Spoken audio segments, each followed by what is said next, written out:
as religiões não cristãs são todas galhos de uma mesma árvore, né? Da árvore do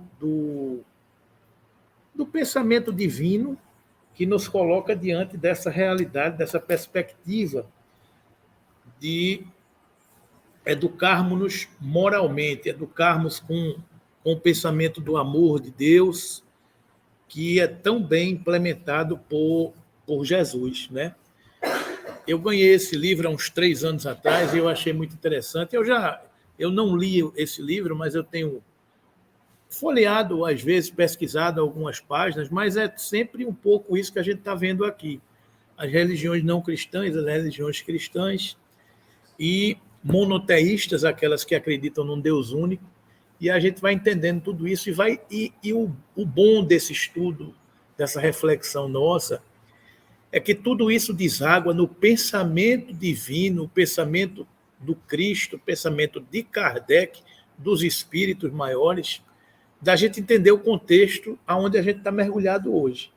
Né? Uma religião trazida pelos espíritos para nos colocar nesse conceito universal da família humana, de entender o próximo, de entender a cada um, da gente poder compreender a necessidade que cada raça, que cada povo, que cada momento da história exige. Né? Então, a gente estava dizendo aqui, eu acho que na semana passada, que o espírita ele não pode mais discutir religião. Né? A gente afirmava isso aqui porque o grande pensamento nosso é essa visão holística da informação, que ela é derramada, digamos assim, por todo o orbe, e a gente vai recebendo de acordo com aquilo que a gente tem, daquela capacidade que a gente evolui. A gente estava estudando ontem, né, Cleusa, a história da prece de Ismalha, no livro Os Mensageiros, de André Luiz, quando André Luiz observa que Ismalha, que é um espírito já com uma certa bagagem evolutiva, ela, quando faz a prece, ela se ilumina e é como se Deus, os mananciais divinos, eles dão sempre.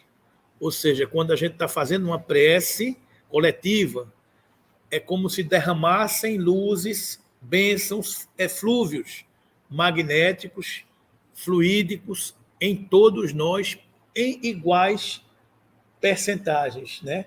Em iguais proporções. Só que cada um de nós temos a nossa capacidade de receber e de expandir. Então, aquela luz que a gente recebe, a gente reflete proporcionalmente à nossa capacidade, proporcionalmente à nossa condição. Então, André Luiz observava que as gotas de orvalho de luz, as pétalas de luz que chegavam em Ismalha, batiam em Ismalha e tomavam a coloração do seu espírito e nos tamanhos e na proporção da sua capacidade de multiplicar. E assim, com cada um dos presentes no momento da prece. Então, meus irmãos, essa reflexão é muito interessante. Hoje de manhã eu estava caminhando e estava pensando que quando Jesus diz que o semeador saiu a semear, no final ele nos fala, numa passagenzinha, que quando se semeia, semeia-se e dá 1 para 10, 1 para 20, 1 para 100. Vocês estão lembrados dessa passagem do Evangelho? Ou seja, a semente que cada um é capaz de plantar, de semear, ela brota com fatores multiplicados de 100, com fatores multiplicados de 50, de 20, de 10, de 1, de 2, de acordo com a nossa capacidade de dar.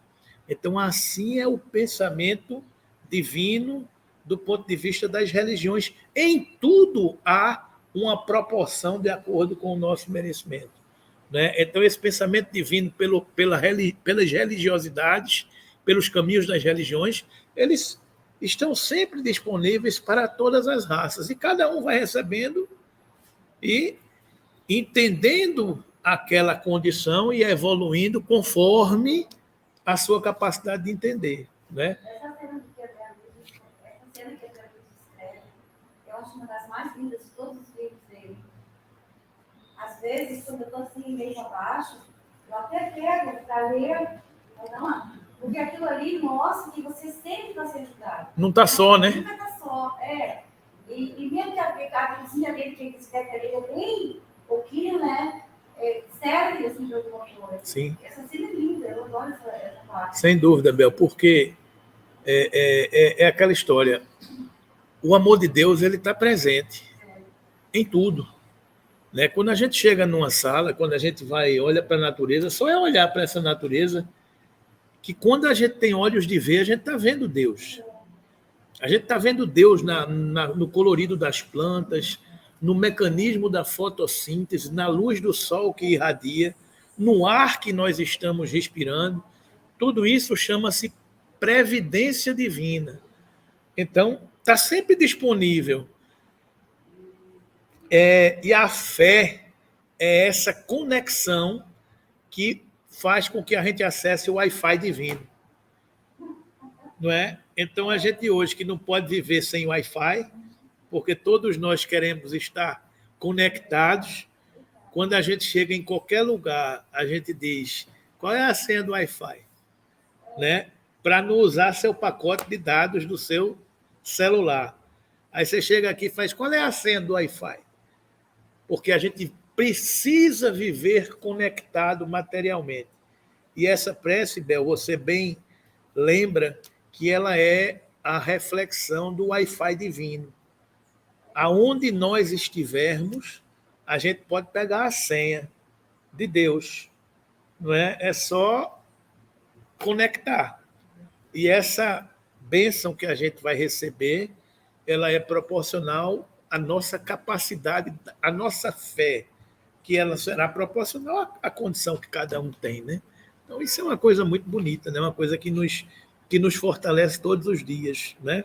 E a gente precisa alimentar esse eu divino. A gente precisa estar com isso presente nas nossas vidas, porque as dificuldades materiais, elas sempre existiram. As dificuldades e desafios da encarnação sempre ocorreram.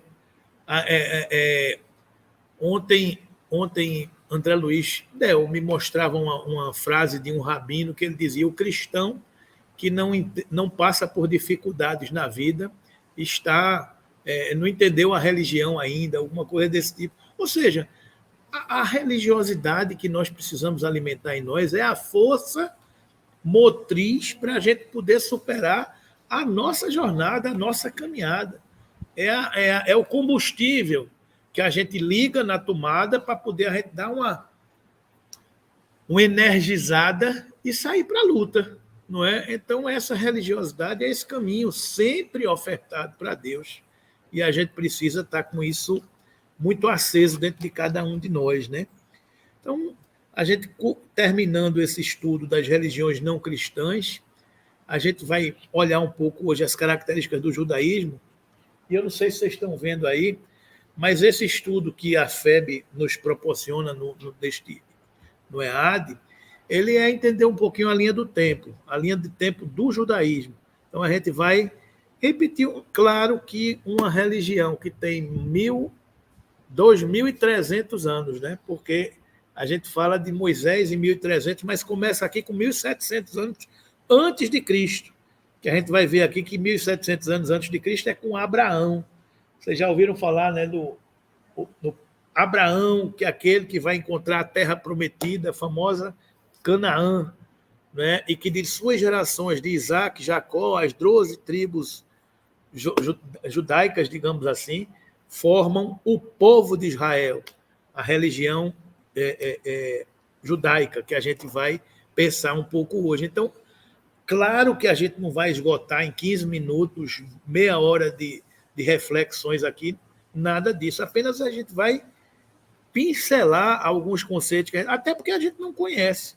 A gente não tem essa capacidade de estar aqui discutindo os detalhes desses estudos milenares, não é? Então, ele vai discorrer a respeito da linha do tempo dos principais aspectos desses estudos. E quem quiser, digamos assim, se aprofundar um pouco mais, eu sugiro esse livro das religiões, que aqui na página 165, ele tem aqui, que eu estava estudando ontem, hoje de manhã, ele começa a resumir um pouco o judaísmo, que eu vou ler esse resuminho aqui para vocês, para a gente contextualizar o tempo, e depois a gente vai na linha do tempo aqui e entender o que a gente leu nesse resumo, ok?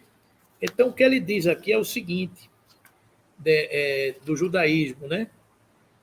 Ele diz o seguinte aqui, ó, só para a gente compartilhar, que é uma das mais antigas religiões existentes, o judaísmo.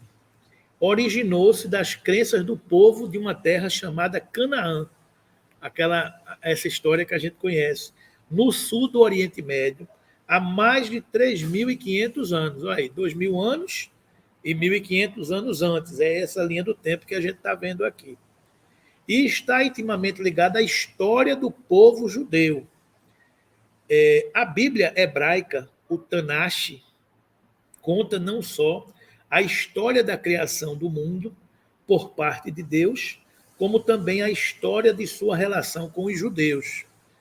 Ou seja, uma das grandes contribuições que o judaísmo tem para a humanidade é o Deus único.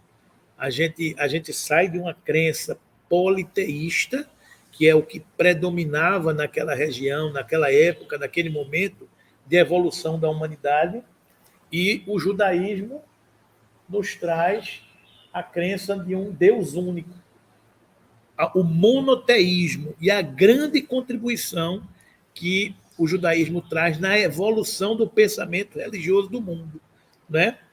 Então, a aliança ou pacto de Deus com o povo judeu começou com a promessa de Abraão de que ele seria o pai de um grande povo. Ou seja, a promessa de Deus, nesse sentido figurado, que é revelado pelo Velho Testamento, depois a gente vai ver isso, é que da origem de Abraão, das suas descendências, ele formaria um só povo.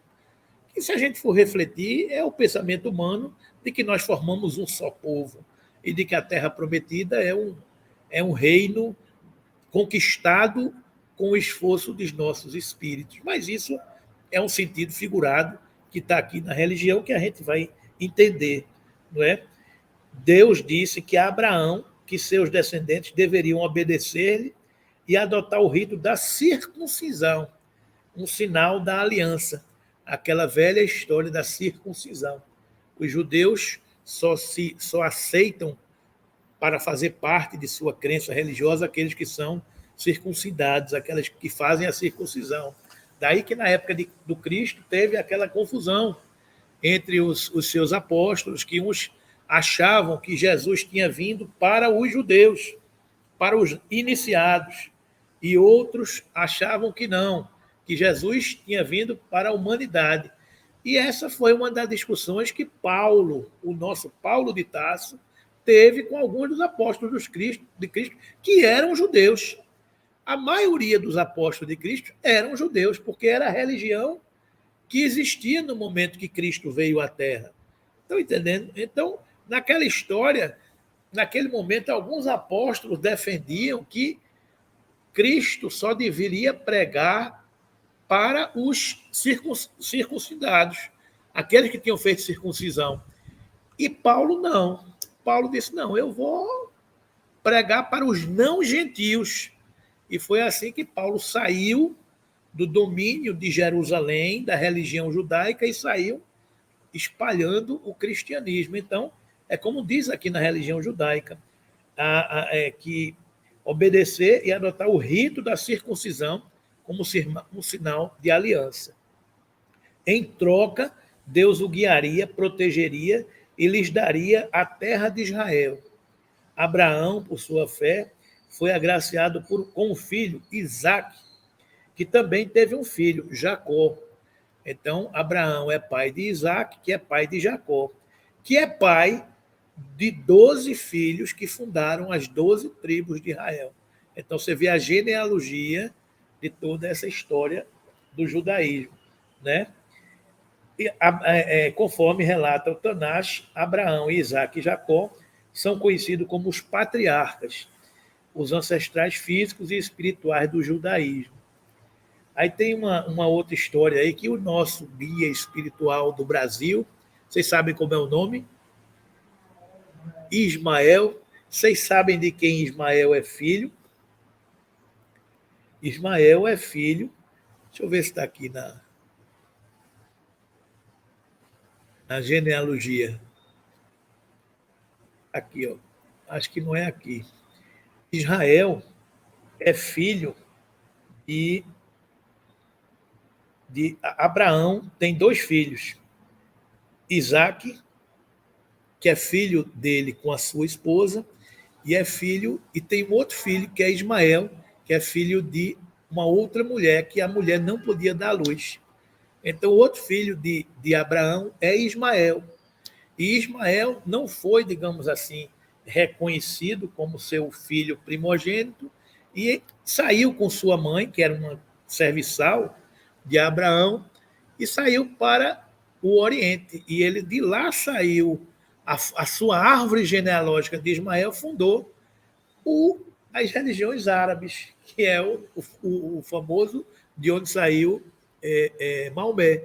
Então, dessa genealogia que Ismael saiu, fundou-se a religião islamita lá de Maomé, o Islã. Não é? Então, vocês vejam que esse Ismael, que hoje é o governador planetário, é o governador, o anjo protetor do Brasil, é esse Ismael que é relatado aqui no Velho Testamento, nas Escrituras. Então, Abraão, Isaac e Ismael. Isaac, pai de Jacó, que é pai das 12 tribos árabes, as 12 tribos judaicas. E Ismael vai para o outro lado da Arábia e funda a sua genealogia, que acaba em Maomé. Então, você vê como é a história desses missionários que a gente viu nas semanas anteriores, que eles vão com as suas tarefas, né? Vieram do mesmo lugar e até hoje brigam. Fazer o quê, né? Se você tem a noção da reencarnação, você tem que ter essa briga, isso é uma coisa totalmente diferente. Fazer o quê, né? Oi. Teria sido isso que você está falando aí, ligado àquela parte de Jesus, quando fala para os apóstolos, indo em busca das ovelhas perdidas na casa de Israel. Sim, é por aí, a casa de Israel, né? Israel, não é Ismael, Israel. As ovelhas perdidas são aqueles que não são. Tem, porque, na verdade, a mensagem de Jesus é sempre naquela. Jesus não veio para. É aquela história, ele não veio para os escolhidos, né? Ele veio para a humanidade como um todo, né? Então, os gentios, como eram tratados aquele povo naquela época, eram aqueles que não eram judeus. Então, tinha um preconceito judaico.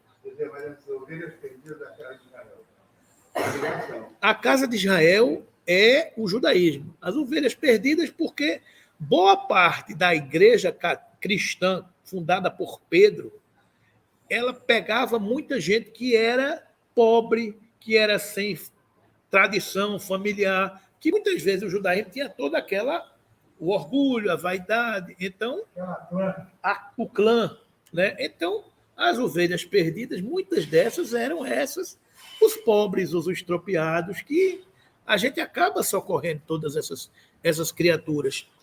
Ontem mesmo, na nossa reunião mediúnica, a gente viu um espírito dizendo isso. Está lembrada, Cleusa?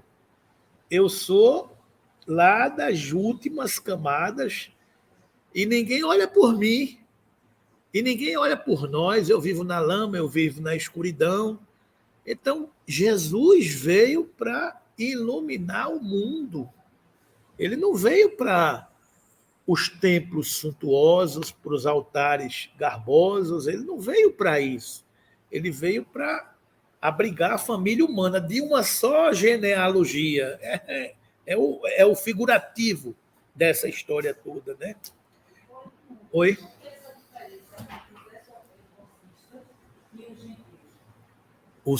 Entre o quem? Os judeus. Os gentios eram chamados, era um povo que era como se fosse não iniciado, que não fez a circuncisão, que não seguem as tradições, que não seguem as crenças, que seguem o politeísmo. Então, naquela época, até hoje, a gente tem muito sectarismo, né?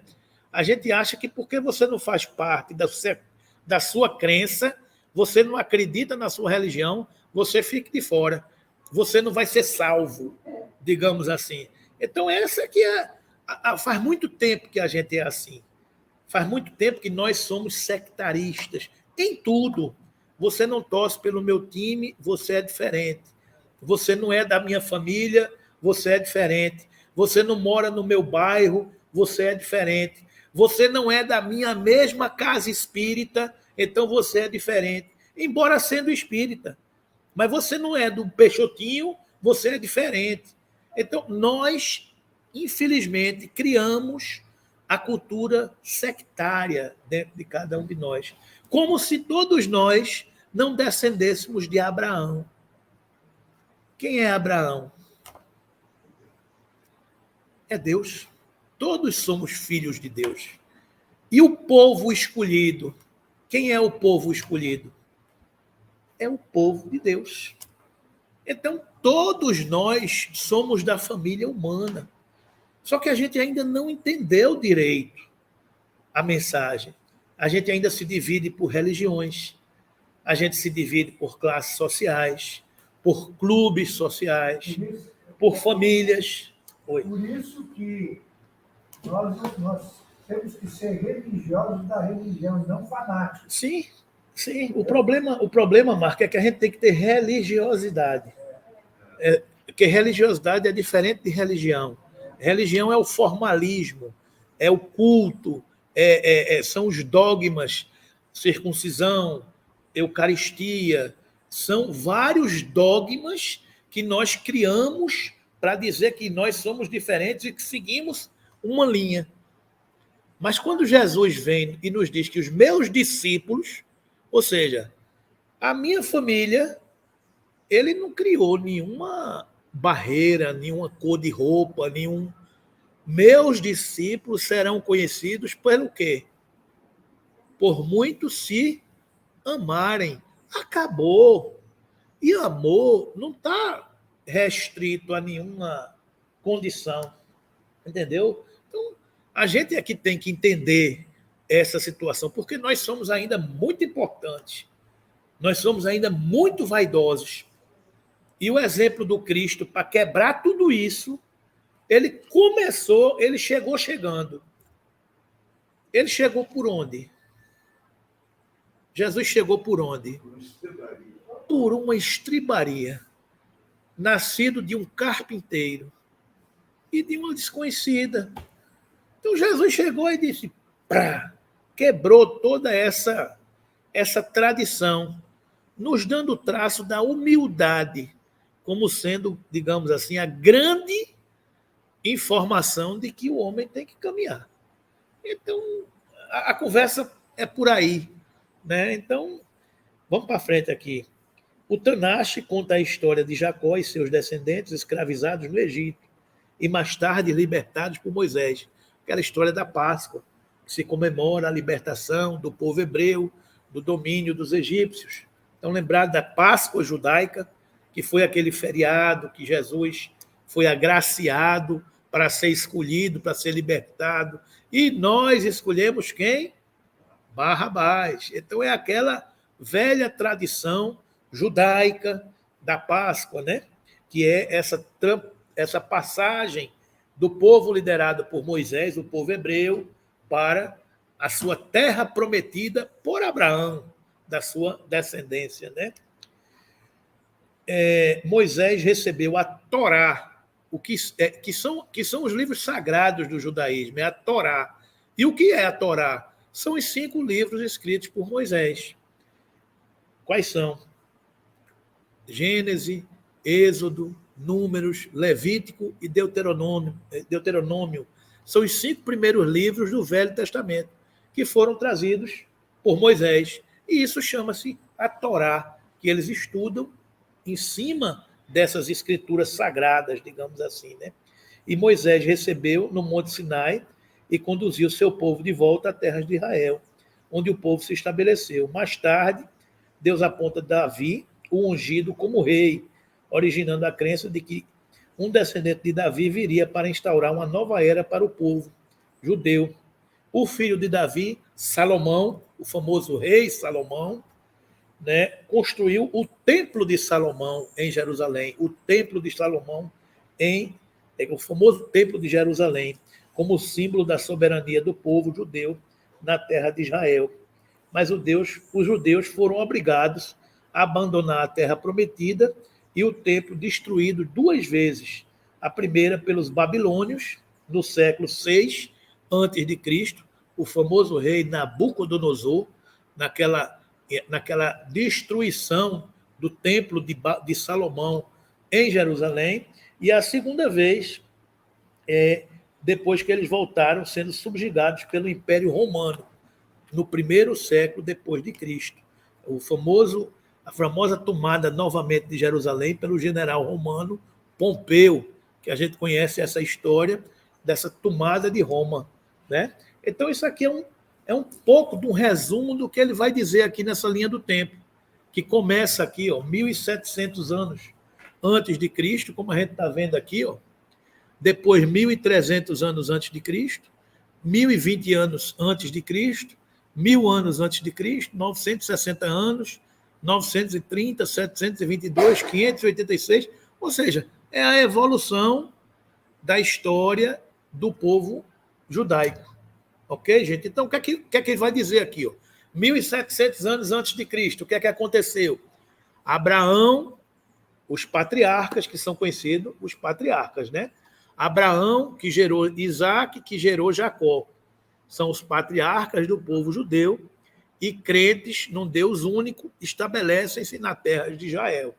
1.700 anos antes de Cristo. A fome força a fome, as pragas, as pestes, as dificuldades materiais pressionam os israelitas a migrarem para o Egito. Então, se a gente observar direitinho, Jerusalém, o mar no meio e vão para o Egito, lá no continente africano. Já o Egito é lá em cima, no continente africano. Se a gente se lembrar do jogo War, a gente vai lembrar do mapa, digamos assim, né? Onde são escravizados por aproximadamente 400 anos. Daí a diferença de 1.700 para 400, que é quando chega Moisés, que é para libertar o povo hebreu do jugo egípcio, dos faraós egípcios, né? Aqueles famosos faraós Ramsés II, que persegue Moisés pelo deserto. Se vocês forem ver o livro de história, um filme de história que conta a história de Moisés, vocês vão ver toda essa trajetória narrada por eles, né? Aí, 1.300 anos antes de Cristo, ou seja, 400 anos depois, os israelitas saem da escravidão do Egito, conduzido por Moisés, a famosa travessia do Mar Vermelho, que o Mar Vermelho se abre, o povo passa no meio, e quando os exércitos de Ramsés II, do faraó Ramsés II, chegam atrás, o mar fecha e inunda todo mundo, né? Ninguém sabe se a maré subiu, a maré desceu, mas não vamos discutir essa história, não é? Aí eles vagam 40 anos pelo deserto. Um dia desse eu estava brincando pelo Google para pegar a distância do Egito para Jerusalém. Aí dá umas 15 horas, mais ou menos. Os caras passaram 40 anos. Mas, na verdade, eles passaram 40 anos como nômades no deserto. Eles ficaram como nômades no deserto. Ficavam um pouquinho num canto, um pouquinho no outro, um pouquinho no canto, nesse processo de transformação, de aquisição de valores, de estudo, de aprofundamento.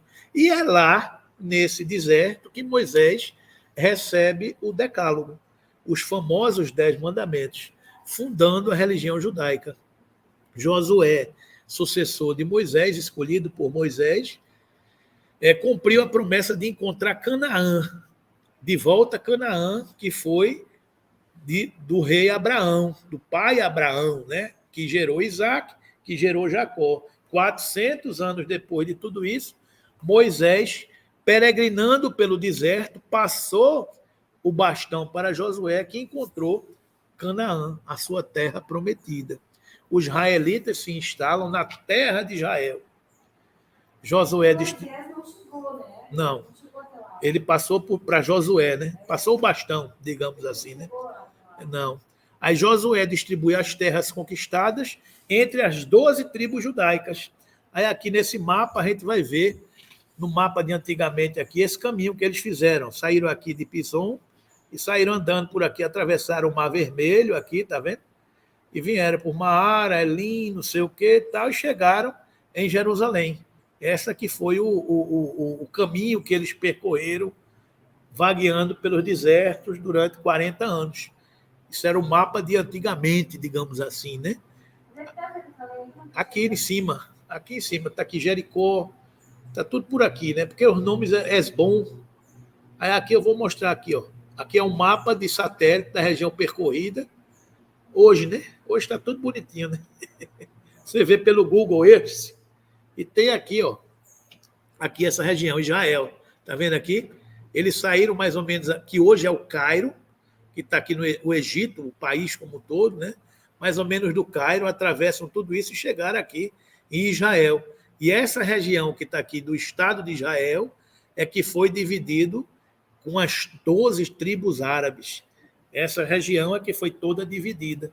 E uma dessas 12 tribos é que contém a capital, Jerusalém, né? É por isso que eles são divididos assim ao longo dessa história toda aqui. Se tem alguma notícia de Moisés, que ele foi, não se tem. Eu não sei, não. Eu não sei, não. Sei, não. Rapaz, é uma alma nobre, né? Que está aí com um missionário grande, né? Quem é que foi, quem é encarnou, sei não. Entendeu? Então, essa foi a caminhada deles, de fundarem aqui essa área do Estado de Israel, digamos assim, que eles, na verdade, não eram um povo, né? Em 1020 anos antes de Cristo, não era uma região circunscrita. Por isso que é aquela briga até hoje que fica palestino do lado, judeu do outro, é meu, não é meu. É uma terra escolhida para ser um caldeirão quente o tempo todo, né? Sempre aquela briga, aquele burburinho. E, inclusive, Jesus nasce por lá, né? Então, veio para lá para acender a luz diante de toda aquela dificuldade, né? Depois de Josué, as tribos passam a ser governadas por juízes. Então, no primeiro momento, são juízes. Cada uma daquelas tribos ele tem um juiz que tomava conta. E depois passa a ser rei. Aquela região era governada por um rei. O comandante era um rei, como o rei Saul, o rei Davi, rei Salomão. É como a história nos ensina que aconteceram a governança daquelas tribos judaicas, né? O rei Davi instala sua capital em Jerusalém, é uma das tribos, o rei Davi instala a sua capital em Jerusalém, né? O primeiro templo, centro nacional e espiritual do povo judeu, é construído pelo filho de Davi, o rei Salomão, em Jerusalém. É o primeiro templo da religião judaica construído em Jerusalém. 960 anos antes de Cristo.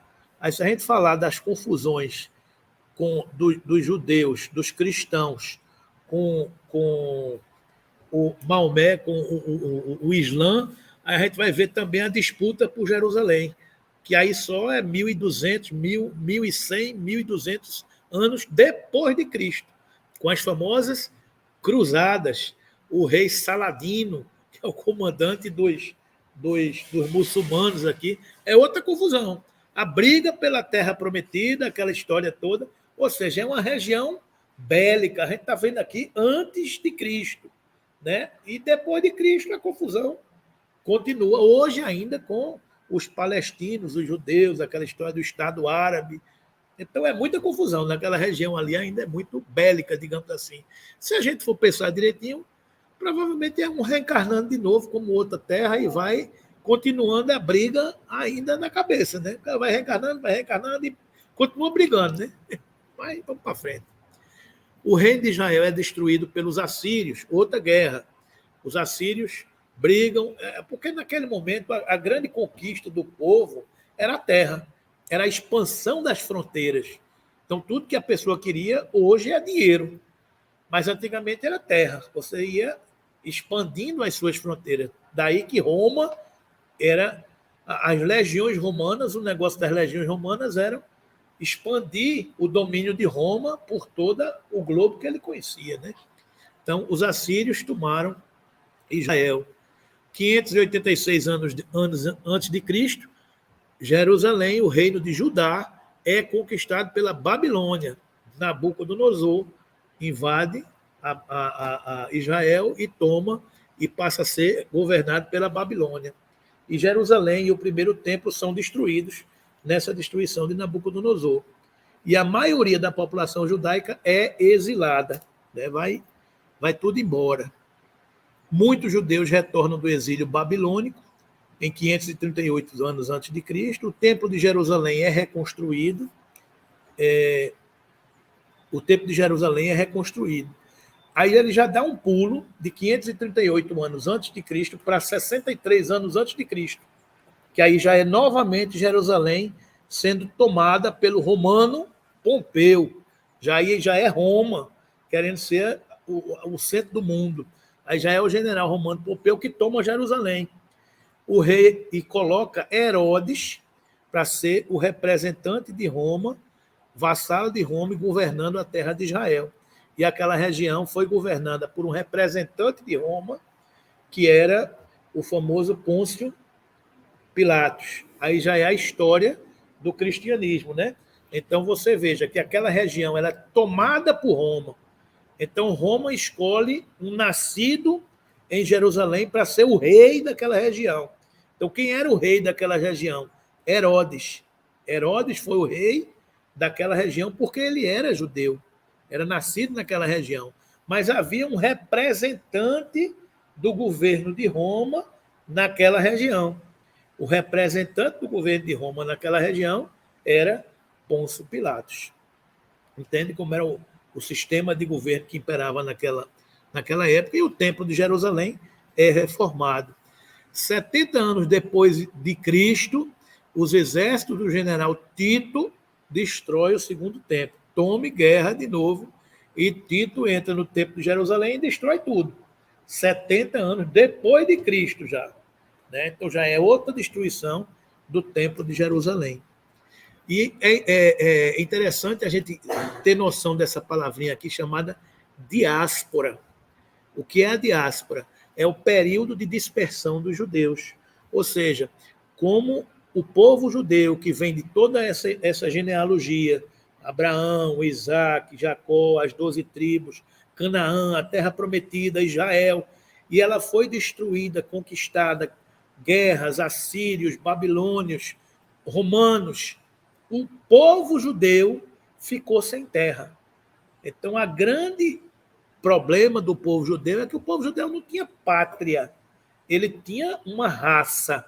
Nós somos judeus porque somos unidos em Deus, pela circuncisão, pela nossa fé, pelas nossas tradições, mas não temos uma pátria. E saíram pelo mundo. É o período de dispersão dos judeus. Foram para todo o canto. Aí tem a história de Recife, a primeira sinagoga das Américas, que são os judeus que vieram daqui e saíram daqui e foram para Nova York, que fundaram Nova York. Se a gente for até hoje, a gente vai ver a história de uma judia que veio para cá em mais ou menos 1500, perto da época do descobrimento. Eu acho que é Branca Dias o nome dela, e da genealogia de Branca Dias, que ela veio de Portugal porque eram cristãos, eram judeus novos que estavam em Portugal e que vieram de Portugal para Pernambuco, e da genealogia de Branca Dias, meio mundo de gente já tem o passaporte português. Por quê? Por causa dessa tradição da diáspora.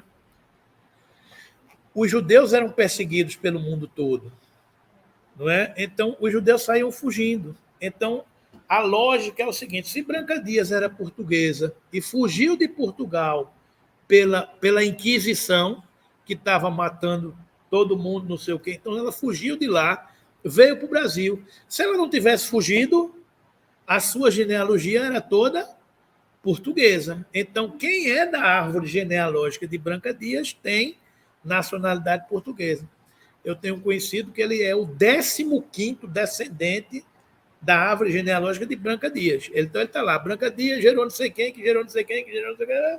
Se olhar, eu também sou, porque a minha genealogia tem Mendonça no meio, e no meio da genealogia de Branca Dias tem Furtado de Mendonça, que são espanhóis. Então, se a gente for olhar a nossa genealogia, é todo mundo primo, é todo mundo irmão, porque de alguma forma nós nos encontramos em algum ponto da nossa genealogia, né? Então, os judeus se dispersaram, foram para o mundo todo, chama-se a diáspora. Isso são 135 anos depois de Cristo. E um marco muito importante em tudo isso é em 1948, um dia desse, que é o fim da diáspora e a criação do Estado de Israel. Então, Israel passou a ser um Estado, passou a ser uma pátria e acabou a diáspora. Os judeus podem hoje viver no Estado de Israel, porque ele tem a sua pátria, ele tem a sua terra. Está entendendo? Então, isso é um marco muito importante nessa história toda. Ok, gente? E atualmente nós temos 13 milhões de judeus em todo o mundo. E em todo canto que há um judeu, eles guardam as suas tradições, a sua cultura, a sua religiosidade. Onde você vê um judeu, você vai caracterizar. Aqueles mais ortodoxos, os mais tradicionais, são aqueles das tranças, do quipá em cima da cabeça. Em todo canto que você vê, meu sobrinho, por exemplo, mora em Nova York, vizinho do bairro judeu ortodoxo. A gente anda de lá, parece que está em Israel. Da cultura, eles não mudam, é aquela tradição, aquela coisa toda, porque é a cultura de um povo, né? E 4,5 milhões desses 13 milhões é que vivem no Estado de Israel. Ou seja, 30% mais ou menos do povo, dos judeus, é que vive no seu estado, o resto estão espalhados pelo mundo. Ok, gente? Então é mais ou menos essa a história do judaísmo. A gente não vai entrar muito em detalhe a mais sobre isso, até porque a gente não conhece, como a gente está dizendo, e também porque a gente não sabe, a gente não tem, não é um objetivo a gente está entrando nesses detalhes, ok? Uma outra coisa que a gente, só para a gente fechar o raciocínio aqui, como o Marco estava perguntando quem é Moisés, no caso aqui, o Moisés que a gente vai falar aqui é a personagem histórica, Marco, não é o espírito de Moisés, quem foi, eu não sei, realmente eu não sei. Mas Moisés é o mensageiro da primeira revelação, aquele que veio trazer, digamos assim, olha aí a genealogia. Eu sabia que tinha visto esse slide.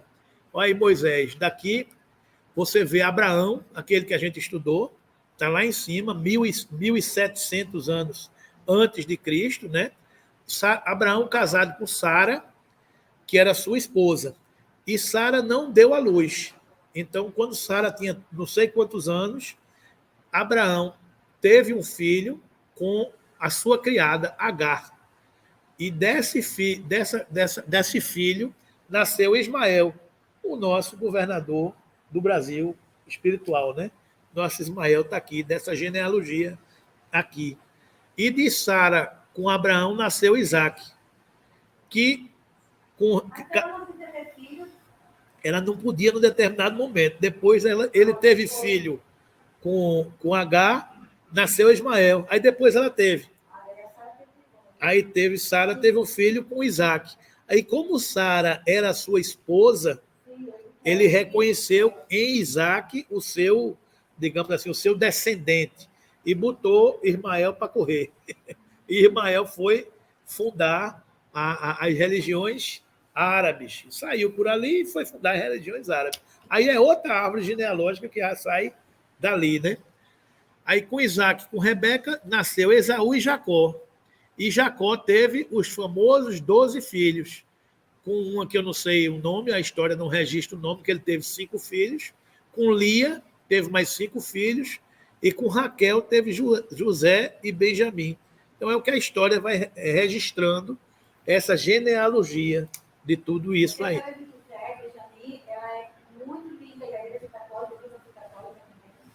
Eles ensinam todo mundo.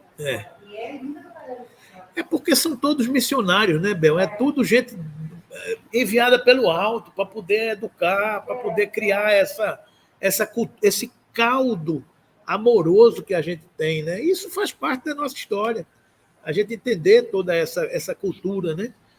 E o povo hebreu esteve cativo no Egito por cerca de 400 anos, ou seja, aquela história de 1700 até 1300, o povo hebreu, que se a gente for olhar Caminho da Luz, o povo de Hebreu é daquelas castas escolhidas dos degredados de Capela. Está lembrado que a gente estudou isso aqui?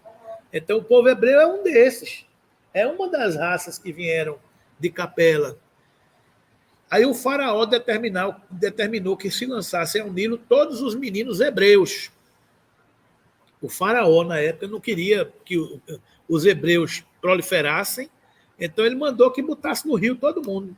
E um hebreu, a mãe adotiva de Moisés, deu-lhe esse nome porque das águas o havia tirado. Porque Moisés foi jogado no rio pela sua mãe, que era hebreu, e uma filha do faraó pegou aquele menininho no rio, numa cesta, e adotou, escondido, né? Moisés, com aproximadamente depois. E foi criado como um príncipe, né? no palácio, digamos assim, do faraó, né? Ele, com mais ou menos 40 anos, não suportando mais ver a aflição dos judeus, dos israelitas, defendeu seu irmão de raça, ferindo um egípcio, que era a história do sectarismo, né? Vocês são inferiores a nós somos egípcios, que era outro povo vindo de Capela. Então, tinha os hebreus vindo de Capela e tinha os egípcios vindo de Capela também. Então, Moisés, numa briga, foi defender o irmão e feriu o irmão egípcio. Aí, naquela hora, se te pegarem, vão te matar. Fuja. Aí, foi aí que ele começou a sua cruzada, digamos assim, né? Sentenciado à morte pelo faraó, Moisés fugiu para a terra de Midian, vivendo com a família de Jetro. Aí, na solidão do deserto, cuidando das ovelhas, Moisés meditou um plano que serviria de base para a constituição da fé judaica. Moisés, com auxílio do irmão Arão, que tinha ficado, né, com o judeu, resgatou os judeus das terras egípcias.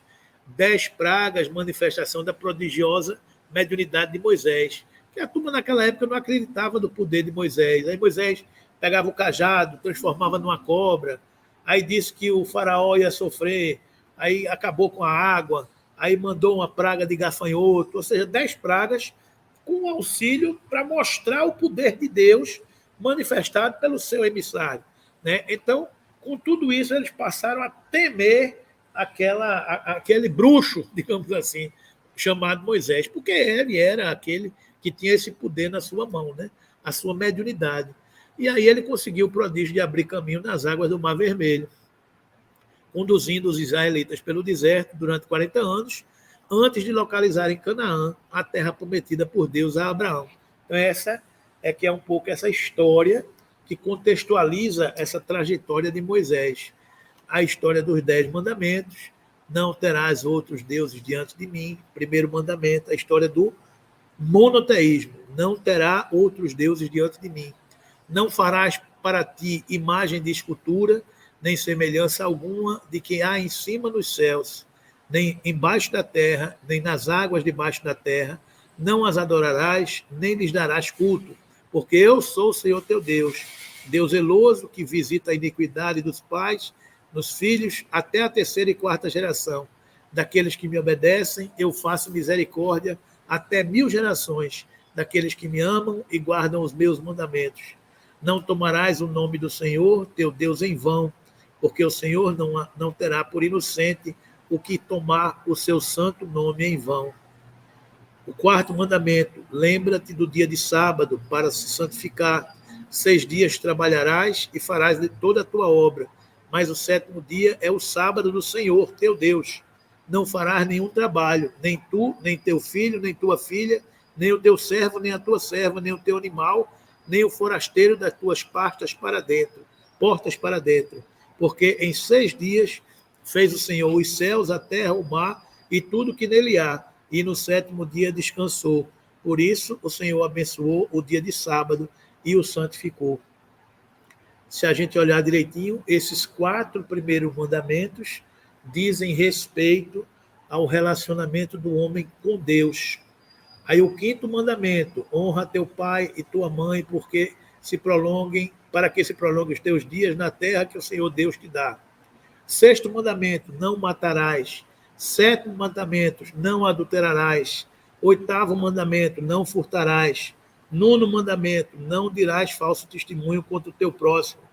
10º mandamento, não cobiçarás a casa do teu próximo, não cobiçarás a mulher do teu próximo, nem o seu servo, nem a sua serva, nem o seu boi, nem o seu jumento, nem coisa alguma que pertença a seu próximo. Os 6 outros mandamentos dizem respeito ao relacionamento do homem com o próximo. O que é que Jesus fez? Não vim destruir a lei nem os profetas, mas sim fazer cumprir. Toda a lei e os profetas estão resumidos em: amará o Senhor teu Deus com toda a força do teu espírito, com toda a força do teu coração, e amarás o teu próximo como a si mesmo. O que é que ele fez? Pegou os 4 primeiros mandamentos e disse: ama a Deus acima de todas as coisas. Pegou os 6 outros mandamentos e disse: ama o próximo como a si mesmo. O Espírito, com a capacidade crística de Jesus, o governador planetário, já tinha informado tudo isso, mas ele precisou de Moisés para assentar em tudo isso, que toda a base da justiça e toda a base do direito romano até hoje está assentado nesses 10 mandamentos. Não é? Mas Jesus resumiu, dizendo: ame a Deus e ame ao próximo. Acabou-se. Assunto encerrado. Se a gente fizer isso, está tudo certo. Né? É de todos os tempos e de todos os países essa lei, e tem por isso mesmo caráter divino. Todas as outras leis que Moisés decretou, obrigado, que se via a conter pelo temor, um povo de seu natural turbulento e indisciplinado, no qual ele tinha de combater arraigados abusos e preconceitos adquiridos durante a escravidão no Egito. Esse textozinho aqui está no Evangelho segundo o Espiritismo, e esses 10 mandamentos aqui está em Êxodo, capítulo 20, versículos de 3 a 17, que é um dos livros da Torá ou um dos livros do Velho Testamento.